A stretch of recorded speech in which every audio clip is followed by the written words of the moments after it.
ಎಲ್ಲಾ ಹಾನಿಯಿಂದ ಕೂದಲನ್ನು ರಕ್ಷಿಸುತ್ತೆ. ಬರೀ Amrut noni reach root premium hair oil. Why was he arrested ಅಂತ ಕೇಳ್ತಾರೆ. ಅದಕ್ಕೆ ಉತ್ತರ ಈಗಾಗಲೇ ಸ್ಪಷ್ಟ ಇದೆ. ಬಿಕಾಸ್ ಅವರ ವಿರುದ್ಧ ಕ್ರಿಮಿನಲ್ ಪ್ರೊಸೀಡಿಂಗ್ಸ್ಗಳಿದಾವೆ ಅನ್ನುವ ಕಾರಣವನ್ನ ಬಹಳ ಸ್ಪಷ್ಟವಾಗಿ ಕೊಡ್ತಾರೆ. ಕೋರ್ಟ್ಗೆ ಈ ಪ್ರಕರಣದ ಡೈರಿ ಅಂತ ಕರೀತಾರೆ. ಅದನ್ನ ಯಾವುದೇ ಪ್ರಕರಣ ಆಗಿರ್ಬೋದು, ಪ್ರಕರಣಕ್ಕೆ ಸಂಬಂಧಪಟ್ಟಂತ ಒಂದು ಡೈರಿಯನ್ನ ಮೇಂಟೈನ್ ಮಾಡಬೇಕಾಗತ್ತೆ. ಆ ಡೈರಿಯಲ್ಲಿ ಇನ್ ಡೆಪ್ತ್ ಡೀಟೇಲ್ಸ್ಗಳಿರ್ತವೆ. ಆ ಡೈರಿಯನ್ನ ಓದಿ ನ್ಯಾಯಮೂರ್ತಿಗಳ ಮುಂದೆ ಹೇಳಬೇಕಾಗತ್ತೆ. ಮತ್ತು CRPC ಸೆಕ್ಷನ್ನ ಯಾವ ಸೆಕ್ಷನ್ ಅಡಿಯಲ್ಲಿ ಬಂಧಿಸಿದ್ರಿ ಇದು ಕೂಡ ಕೊಡಬೇಕಾಗತ್ತೆ.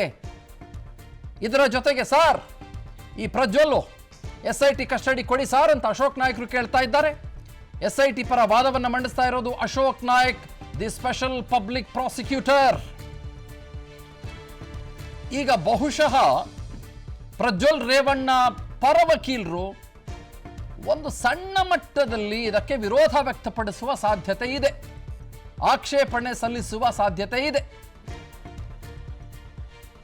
ಸಾರ್ ಬೇಡ ಸಾರ್, ಏನ್ ನಮ್ಮ ಕ್ಲೈಂಟ್ ಬಂದ್ಯಾರಲ್ಲ ಸಾರ್, ವಿಡಿಯೋ ಮಾಡ್ಬಿಟ್ಟು ಬಂದ್ಬಿಟ್ಟು 34 ದಿನ ಆಗ್ಬಿಟ್ಟು ಬಹಳ ದೊಡ್ಡ ವ್ಯಕ್ತಿ ಸಾರ್ ಅಂತ ಹೇಳಬಹುದಾದಂಥ ಸಾಧ್ಯತೆ ಇದೆ. ಇವರೆಲ್ಲೂ ಓಡಾಗಲ್ಲ ಸಾರ್, ಡಿಪ್ಲೊಮ್ಯಾಟಿಕ್ ಪಾಸ್ಪೋರ್ಟ್ ಬೇಕಾದ್ರೆ ಸರೆಂಡರ್ ಮಾಡ್ತಾರೆ ಸಾರ್, MEA ಅದ್ರ ಮೇಲೆ ಕ್ರಮ ಬೇರೆ ತಗೊಳ್ತಾ ಇದೆ ಸಾರ್ ಅನ್ನೋ ಥರದಲ್ಲಿ ಕೇಳ್ಬಿಟ್ಟು SIT ವಶಕ್ಕೇನು ಬೇಡ ಸಾರ್, SIT ಕೇಳಿದಾಗೆಲ್ಲ ಬರ್ತಾರೆ ಅಂತ ಹೇಳ್ಬೋದಷ್ಟೇ. But I am not very sure it will work. I am 100% sure it will not work. ಮತ್ತೊಂದಿಷ್ಟು ಎಕ್ಸ್ಕ್ಲೂಸಿವ್ಸ್ಗಳು.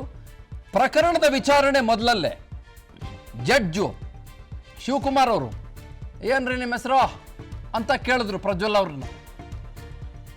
ಏನ್ರಿ ಏನು ನಿಮ್ಮ ಹೆಸರು? ಸಹಜ ಪ್ರಕ್ರಿಯೆ ರೀ, ಮಾನ್ಯ ನ್ಯಾಯಮೂರ್ತಿಗಳಿಗೆ ಗೊತ್ತಿರ್ಲಿಕ್ಕಿಲ್ಲ ಅಂತ ಏನಿಲ್ಲ.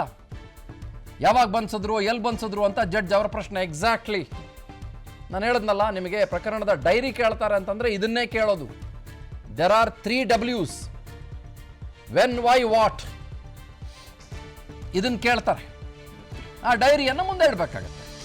ಅದು ಸಹಜವಾಗಿ ಆ ಕೆಲಸವನ್ನ ಮಾಡೇ ಮಾಡ್ತಾರೆ, ಸಹಜವಾಗಿ ಆ ಪ್ರಕ್ರಿಯೆ ನಡೆಯುತ್ತೆ.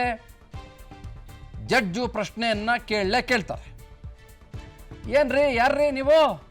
ನೀವೇನೇನ್ರಿ ಪ್ರಜ್ವಲ್ ರೇವಣ್ಣ ಅಂತಂದ್ರೆ? ನೀವೇನಾ MP? ನೀವೇ ಹಾಸನ MPನಾ? ನೀವೇನ ಒಳಗಿದೆ 34 ದಿನ? ಹೌದಾ ಅಂತ ಮಾನ್ಯ ನ್ಯಾಯಮೂರ್ತಿಗಳು ಸಹಜವಾಗಿ ಕೇಳ್ತಾರೆ. ಅವ್ರಿಗೇನು ಗೊತ್ತಿರ್ಲಿಕ್ಕಿಲ್ಲ ಅಂತಲ್ಲ, ನಾನು ಈಗಾಗಲೇ ಹೇಳಿದಾಗೆ ಅವ್ರಿಗೆ ಗೊತ್ತಿರುತ್ತೆ. But it comes as A common minimum procedure. ನೀವು ಯಾವುದೇ ನ್ಯಾಯಸ್ಥಾನದಲ್ಲಿ ನಿಂತ್ಕೊಂಡ್ರೂ ಕೂಡ ನಡೆಯಬಹುದಾದಂಥ ಪ್ರೊಸೀಜರ್. ಇನ್ನೂ ಮುಂದುವರೆದ ಚರ್ಚೆ ಆಗುತ್ತೆ. ಅಶ್ಲೀಲ ಹಗರಣ ಪ್ರಕರಣದಲ್ಲಿ 106 ಸಂತ್ರಸ್ತೆಯರಿದ್ದಾರೆ. ಪ್ರಜ್ವಲ್ ರೇವಣ್ಣ ಪ್ರಕರಣದಲ್ಲಿ SPP ಅಶೋಕ್ ನಾಯ್ಕ್ ವಾದ.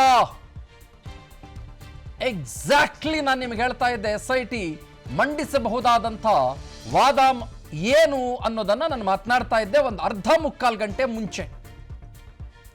I was absolutely sure SIT ಈ ಎಲ್ಲ ಪ್ರಕರಣಗಳನ್ನ ಘನ ನ್ಯಾಯಾಲಯದ ಮುಂದೆ ಇಡುತ್ತೆ ಅಂತ. ಮುಖ್ಯವಾಗಿ ಹೊಳೆ ನರಸೀಪುರ ಟೌನ್ ಸ್ಟೇಷನ್ ವ್ಯಾಪ್ತಿ ಪ್ರಕರಣ, ಅದರಲ್ಲಿ 376 ಕ್ಲಾಸ್ 2 ಕ್ಲಾಸ್ N ಜೊತೆಗೆ 506, 509 ಇದೆಲ್ಲ ಇರೋದನ್ನ ಉಲ್ಲೇಖ ಮಾಡೇ ಮಾಡ್ತಾರೆ. And that is a non bailable offence. ನನ್ನ ಜೀವನದಲ್ಲಿ ನಾನು ಮಾತ್ರವಲ್ಲ, ನನ್ನ ಕೂದಲು ಕೂಡ ಆಗಿರ್ಬೇಕು ಸ್ಟ್ರಾಂಗ್ ಅಂಡ್ ಸ್ಟೈಲಿಶ್. ಬರೀ Amrut noni reach root premium hair oil ನೊಂದಿಗೆ. Reach root premium hair oil.